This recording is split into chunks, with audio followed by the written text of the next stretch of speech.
walang pinoprotektahan, walang kasinungalingan, serbisyong totoo lang.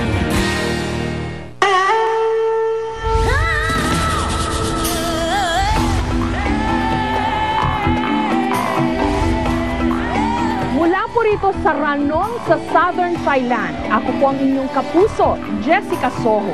Sa ikatlong pagkakataon, magbabalik ang pinakasikat na reality show sa buong mundo. Ang Survivor Philippines Celebrity Showdown. Itatapon sa isang malayong isla ang mga sikat na artista, mga celebrity. Makikilala niyo na sila. Survivor's ready!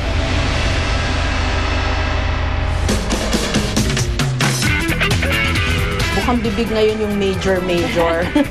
Hindi ka ba napipikon? Hindi, natatawa na lang ako. Bahala sila.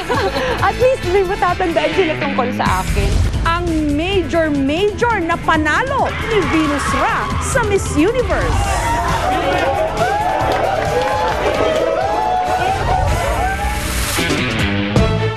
Successful rescue operation. Ay sinasamahan natin sila habang sila ay papunta sa Fort Bonifacio. Just one of the many hotels here in Tuguegarao. Nabugbog na ang buksingero si Andagan. Accept the Peabody is Jessica Soho. Silver Screen Award for Jessica Soho. Thank you God for this honor. Napakalayo ng nilakbay ni Barack Obama.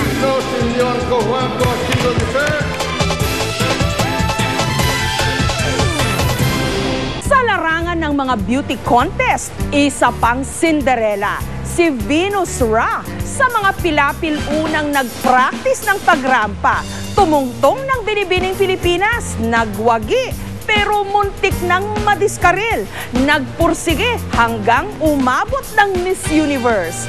Ang kanyang mga panalo sa buhay, talaga namang major. Rondo puts up a three, puts it in! Rondo! Kung ang mga kalalakihan may NBA Here's Finals, the 2010 NBA champions! ang mga miyembro ng Missosology, grupo ng mga panatiko sa mga beauty pageant, ang pinakahinihintay nilang araw taon-taon, ang araw ng Miss Universe.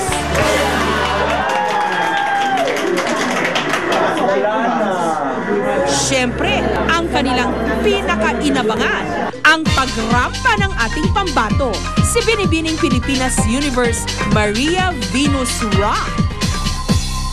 Maya-maya lang, Philippines! Pasok si Venus sa semifinals.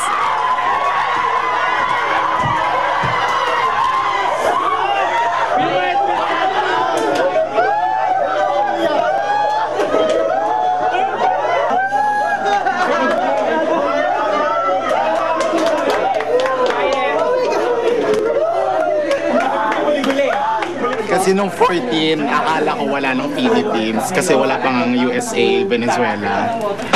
Akala namin wala nang pag-asa na naman. Kasi usually every year kami pag 13, 14, parang feeling namin hindi napapasok ang Philippines. Siguro si Venus may hihingi talaga siya ng hindi pa siya. Kaya parang hindi ako makapaniwala. Kagabi pa kami nag-aantay. Alam mo yun, dasal kami ng dasal. Kung anong ginagawa namin para lang basta sobrang sa ang hirap. Hindi ko makontain yung sarili ko talaga. Paano ba naman kasi nasubaybayan daw nila ang lahat ng mga hirap na pinagdaanan ni Venus makarating lang sa Miss Universe. Tubong bato sa Camarines Sur si Maria Venus Ra. Bata pa lang, kinakitaan na raw siya ng hilig sa pagrarampa-rampa. Pero lagi raw siyang umuuwing luhaan. First runner-up, third runner-up, pero hindi siya yung nagpo-first, hindi. Nakikita ko nga siyang umiyak nga sa stage, pero pagbaba niya, nene, hayaan mo, may darating pa na yun, hindi yan para sa'yo. May darating pa na para yan sa'yo. Mula sa pagiging runner-up sa Miss Bicolandia, naiuwi niya ang corona nung sumali siya sa Binibining Pilipinas nito lamang Marso. To represent the Philippines in the Miss Universe beauty pageant is candidate number 10, Maria Venus Ra.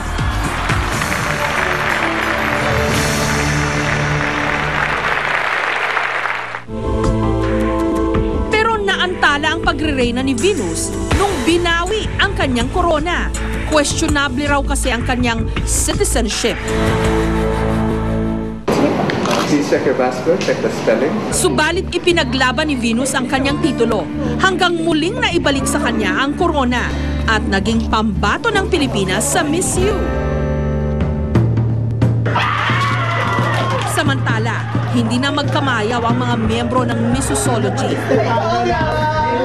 Pumasok din kasi si Venus sa top 10. As you can see, Jamaica got the highest point. Second is Mexico, and our beloved Venus Ra, Philippines on the third spot. Hanggang top 5. Ang kailangan na lang, maging maganda ang sagot ni Venus sa question and answer o Q&A. Pero nung tanungin ng isa sa mga judge si Venus, halata na major siyang kinabahan. You know what, sir? In my 22 years of existence, I can say that there's nothing problem that I've done in my life because I am very confident with my family, with the love that they are giving to me. So, thank you so much that I am here. Thank you. Thank you so much. Thank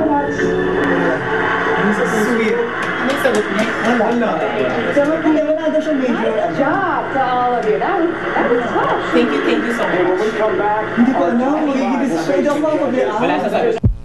Ang ending,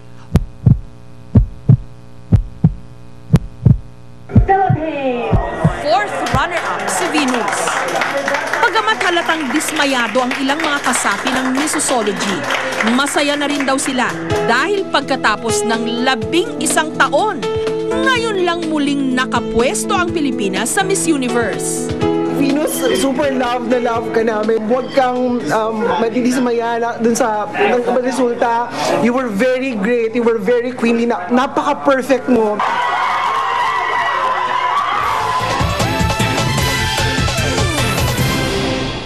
Susunod, bukang bibig ngayon yung major. Hindi ka ba napipikon? Hindi, natatawa na lang ako. Bahala sila. At least may matatandaan sila tungkol sa akin. Ikaw pala yung tipong kahit anong kainin, hindi tumataba. Ay, opo. Ang daya, no?